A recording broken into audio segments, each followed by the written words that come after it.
Straight to the papers now. Lipa is with us. Perhaps not surprisingly, you're starting with some of those reactions in the French press after the big loss in the World Cup finals. That's right, and French papers are really disappointed and very dramatic. So Foot magazine here has declared the 14th of July a day of national defeat for France. And it says that's what you call a rude awakening, and it hurts. The magazine also said that everything was going so well. Well, it was until it wasn't. And Aujourd'hui en France says that expectations are premeditated regrets. And it writes that the dream was so big and now the sadness is even bigger. L'Équipe here says that by looking up at the sky too much, Les Bleus tripped over their own feet and their dream turned into a shooting star. They're quite dramatic, these newspapers, and L'Équipe also also... is about to burst into tears herself. Sorry, I actually supported Les Bleus, so I'm sad.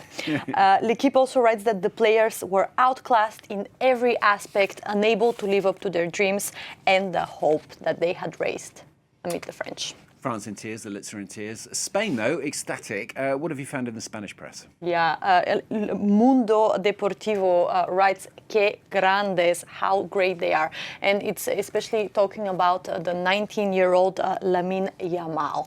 And it says that Deschamps' team arrived radiating an aura of power and invincibility, but if there was one team capable of winning, it was Spain, and they did it. The paper also praises the magnificent soccer, the impeccable attitude, and the total commitment of La Roja that managed to deliver a masterclass in soccer.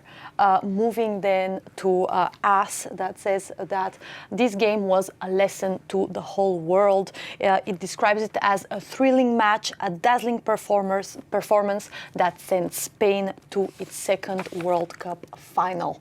And finally, Mark here says that La Roja simply crushed Les Bleus, handing them a historic thrashing. And the paper thanked the players for the unforgettable spectacle. Something a bit more serious now. In France, deputies voting today on the country's divisive assisted dying bill. Now, this is one of Emmanuel Macron's flagship promises. How are the French papers reacting? Well, it's the front page here of left-wing paper Libération that welcomes the adoption of what it defines a major societal reform supported by a big majority of the French people. And according to the newspaper, this vote will be a relief for many people suffering from incurable illnesses and pain, and also for their loved ones.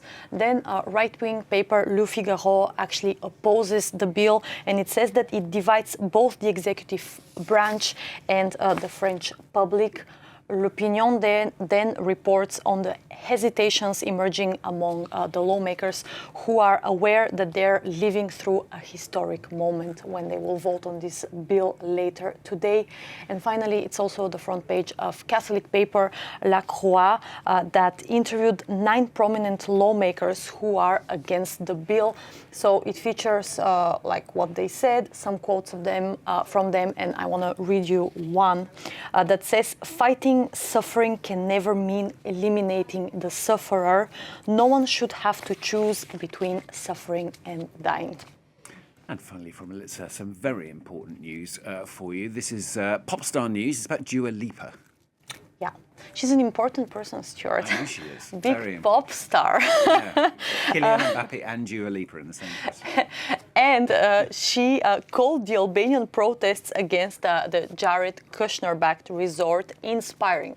So The Guardian says that the Flamingo Revolution has won its most prominent supporter yet. And the paper reminds that actually Dua Lipa was partially raised in Pristina. So she's a Balkan girl like me. Her parents are of Kosovan Albanian descent. So she's really implicated in what's happening there in the region. But unfortunately, the Flamingo Revolution is not the only one she's leading. The Washington Post here says that cigarettes are back in vogue, and it's celebrities like Dua Lipa and Gracie Abrams who are at the front line of that. well, let's say revolution or trend. And the paper says that if we ask, are cigarettes back, some people will tell you that they actually never left, but it's the attitude towards cigarettes that changed. So, for example, we see them more and more displayed, like here on the cover of Vanity Fair. We see Kylie Jenner with a cigarette, and she's one of the most famous influencers worldwide. Then there's also Hailey Bieber here, influencer as well. She has her own brand, and this picture was featured in a magazine. Again, it's called Interview magazine, and of course we have the viral cigarette tray of Charli XCX.